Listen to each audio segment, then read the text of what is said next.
ETF index mutual funds నేర్చుకుని stock మార్కెట్లో రాణించాలనుకుంటున్నారా? వెంటనే ఈ నెంబర్కి కాల్ చేయండి.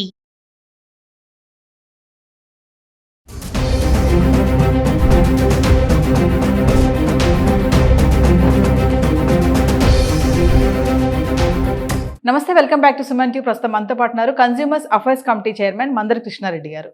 నమస్తే సార్. నమస్తే మేడం. సార్, బంగారం ధరల గురించి మాట్లాడుకుంటే ఒకసారి తగ్గుతుంది, ఒకసారి పెరుగుతున్నాయి. ఉన్నట్టుండి గంటల్లోని బంగారం రేటు కూడా పెరిగిపోవడం జరుగుతుంది. మరి ఇప్పుడు ఆషాఢం నడుస్తుంది సార్, మరి శ్రావణ మాసం వస్తుంది.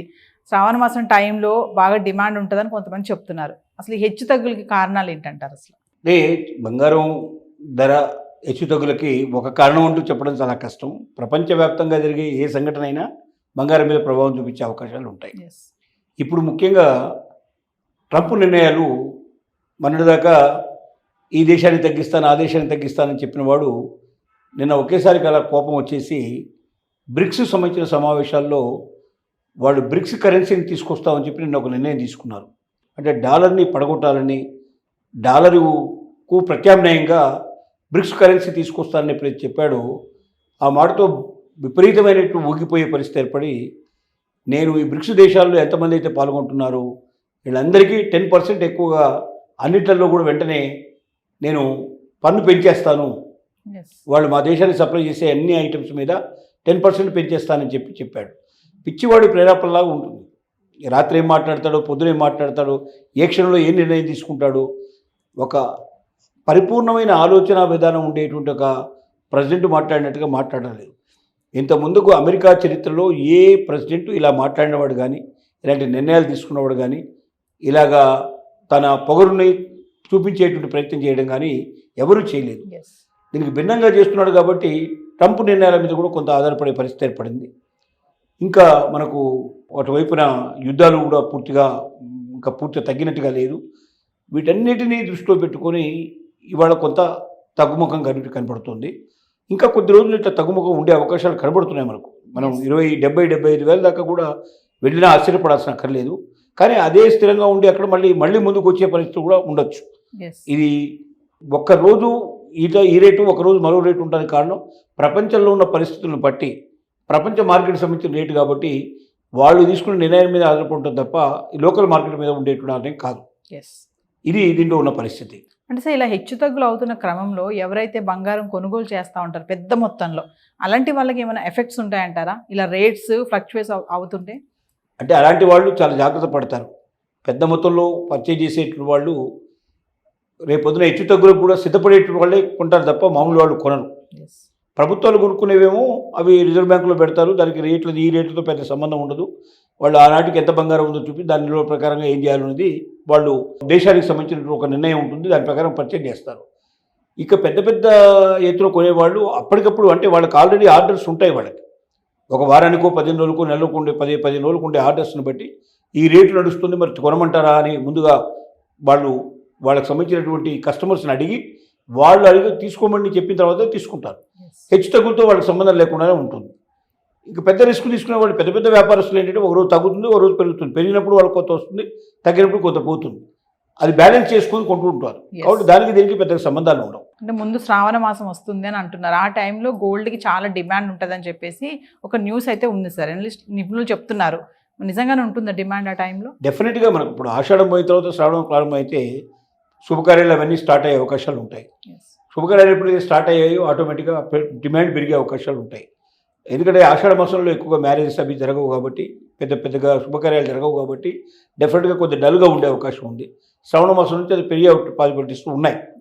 అది మార్కెట్లో అందరికీ తెలిసిన విషయమే. డెఫినెట్గా కొంత మార్పు వస్తుంది. అంటే బంగారానికి డిమాండ్ పెరుగుతుంది, అంత మాత్రంలో రేటు పెరుగుతుంది అనేది మనకు గ్యారంటీ ఇవ్వలేవు. డిమాండ్ మాత్రం పెరిగే పాసిబిలిటీస్ ఉన్నాయి. సార్, మామూలుగా బంగారంలో తరుగు అంటారు కదా సార్, తరుగుని ఎలా లెక్కిస్తారు అసలు? హాల్మార్క్ అంటే ఏంటంటే గత వీడియోలో మీరు చెప్పారు హాల్మార్క్ గురించి. ఒకసారి మళ్ళీ అంటే తరుగు అనేది ఎలా లెక్కిస్తారు? మనం ఎక్కడ మోసపోయే ఛాన్సెస్ ఎక్కువగా ఉంటాయి? స్వచ్ఛమైన బంగారం 24 క్యారెట్ ఏదైతే ఉన్నదో 99% అది పర్ఫెక్ట్గా ఉండేటువంటి పాసిబిలిటీ ఉంటాయి, ప్యూరిటీగా ఉండేటువంటి. దాంట్లో ఏ రకమైంది కూడా దాంట్లో కలవకుండా బంగారం రూపంలో ఉంటుంది. కానీ బంగారం మెత్తగా ఉంటుంది, దీంతో ఏ వాటిని ఆభరణాలు చేసినా గట్టిగా నిలబడవు అవి. కాబట్టి దానిలో గట్టిదనం చేకూర్చడానికి చేసే ప్రయత్నం ఏంటంటే 22 క్యారెట్స్ బంగారం. 22 క్యారెట్స్ ఏంటంటే 91.6% పర్ఫెక్ట్ గోల్డ్ ఉంటుంది. మిగతాది 8.4% దాంట్లోపల మనకు రాగి కానీ వెండి కానీ ఇంకా రకరకాల వాహనాలు అంటే ఎందుకు కలుపుతారంటే దానికి పట్టి నగ తయారు చేసే దాన్ని బట్టి ఏం కలపాలి దాంట్లో వాళ్ళు డిసైడ్ చేసుకుంటారు. అది దాన్ని పెట్టి నేను కలిపేస్తాను. కలిపినప్పుడు ఏమవుతుందంటే అది స్వచ్ఛతను కోల్పోతుంటే 24 క్యారెట్స్ స్వచ్ఛతను కోల్పోయి 22 క్యారెట్స్కి వస్తుంది. 22 క్యారెట్స్ లోపల 91.6 మాత్రమే మనకు ప్యూర్ బంగారం దొరుకుతుంది. మిగతాదంతా కూడా తలుపు కింద తీసేసే అవకాశాలు ఉంటాయి. అదే 22 నుంచి 18 క్యారెట్స్ కూడా ఉంటుంది. 18 క్యారెట్స్కి వచ్చేసరికల్లా 75% మాత్రమే ప్యూరిటీ ఉంటుంది.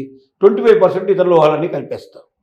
అంటే దీన్ని బట్టి నగ మనకు కొనేటప్పుడు వాడు తిరిగి మళ్ళీ తీసుకునేటప్పుడు ఏం చేస్తారంటే ఇవి తీసేస్తారు, తలుపు కింద తీసేస్తారు. అంటే 22 క్యారెట్స్లోనేమో 8.4% తీసేస్తారు. 18% లోపల 75% అంటే 25% తీసేస్తారు. ప్లస్ మజూరీ చేసినందుకు అయ్యేటువంటి ఖర్చులు కలుపుతారు. ఏది కొనుక్కునేటప్పుడు వీళ్ళకి అమ్మేటప్పుడు మనకు నగ తయారు చేసి ఇచ్చేటప్పుడు దాంట్లో 90 అంటే ఇంతవరకే లెక్క కడతారు. బంగారాన్ని 22 క్యారెట్స్ బంగారం కాబట్టి 91.6% బంగారాన్ని లెక్కగట్టి మిగతా లోహాలకు ఎంత అవుతుందో దాన్ని లెక్కగట్టి ప్లస్ తయారు చేయడానికి ఎంత అయ్యే ఖర్చు అది లెక్కబట్టి తీసుకుంటారు.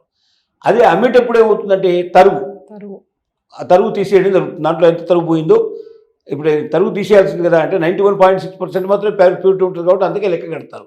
మిగతా తరుగు కింద తీసేస్తారు. అలాగే మజూరీ దానికి ఉండదు కాబట్టి అమ్మేటప్పుడు ఒక రకమైన పద్ధతి, కొనేటప్పుడు ఇంకో రకమైన పద్ధతి ఉంటుంది. ఈ రకంగా చేస్తారు. సో మామూలుగా నగలు తయారు చేయించుకోవడం మంచిదంటారా రెడీమేడ్గా కొనుక్కుంటే? అంటే కస్టమర్కి ఇక్కడ ఎక్కడ ఎక్కువ లాస్ ఉంటుందంటారు? అంటే కొంతమందికి నమ్మకం ఉండదు. కొంతమంది ఏం చేస్తారంటే తన ఎప్పుడు తయారు చేయించే దగ్గరే చేయించడం అనేది ఒక ట్రెడిషనల్ పద్ధతిలో తయారు చేస్తారు. వాళ్ళ మీద నమ్మకాలు 100% వీళ్ళకు ఉంటాయి. అంటే గోల్డ్ కరెక్ట్గా ఉంటుంది, దాంట్లో అన్ని రకాల పర్ఫెక్ట్గా తయారు చేస్తారు, నమ్మకంతో చేస్తారు. కానీ వీళ్ళు కూడా డిజైనర్స్ని పెట్టి చాలా భారీ ఎత్తున తయారు చేస్తారు కాబట్టి ప్యూరిటీ అనేది చేసేందుకు ఎవరికైనా అవకాశాలు ఉంటాయి. పెద్ద దాంట్లో ఏమాత్రం ప్యూరిటీ టెస్టింగ్ చేయమని మనం చెప్తే దానికి సంబంధించిన పర్సన్స్ చెక్ చేసి ఇస్తారు. తర్వాత హాల్ మార్క్ కంపల్సరీ ఉంది కాబట్టి ఇప్పుడు హాల్ మార్క్ లేని ఆభరణాలు ఎవడు అమ్మడానికి వీల్లేదు. బయట చేయించినా అక్కడ చేయించినా హాల్ మార్క్ చేయించాలనేది కండిషన్ ఉంది. కాబట్టి బయట ఒక్కొక్కరి దగ్గర మనం వెళ్ళి మనం ఇండివిజువల్గా చేయించుకునే దగ్గర హాల్ మార్క్ లేకుండానే ఇస్తారు వాళ్ళు. అంటే వాళ్ళు పెద్దగా వాళ్ళు గవర్నమెంట్ దగ్గర రిజిస్ట్రేషన్ చేసుకొని ఉండరు కాబట్టి ఇలాంటి వాళ్ళని పట్టుకోవడం కష్టం గవర్నమెంట్కి. కానీ ఆభరణాలు అమ్మేటువంటి వాళ్ళు తప్పనిసరిగా గవర్నమెంట్ దగ్గర రిజిస్ట్రేషన్ చేసుకుని ఉంటుంది కాబట్టి ఆభరణాలు బయట విక్రయించే ప్రతి ఒక్క వ్యక్తి తప్పనిసరిగా హాల్ మార్కు దాని ముద్ర ఉండాల్సింది. దాని మీద అలాంటి ముద్ర ఉన్నదే మనం కొనాలి. అలా లేకపోతే మనం వెంటనే కంప్లైంట్ కూడా ఇవ్వాలి. ఆ హాల్ మార్కు ఉండినప్పుడు మనకు 100% రక్షణ ఉంటుంది. రేపు భవిష్యత్తు లోపల 22 క్యారెట్స్ అంటే 22 క్యారెట్స్ దాకా ఖచ్చితంగా కొనాల్సిందే. దాంట్లో ఏమైనా తేడా ఉంటే అప్పుడైనా సరే ఆ వ్యాపారస్తులు ఎవడో వాడు పట్టుకొని వాడి దగ్గర డబ్బు కలెక్ట్ చేసే ప్రయత్నం చేస్తారు, వాడికి శిక్ష కూడా విధిస్తారు. కాబట్టి హాల్ మార్క్ అనేది మనకు ఒక ISI ముద్ర లాంటిది. మన దగ్గర అది ఉంటే అంటే ఆ బంగారానికి ఖచ్చితంగా వాల్యూ మనకి ఎప్పటికైనా వస్తుంది. Thank you sir.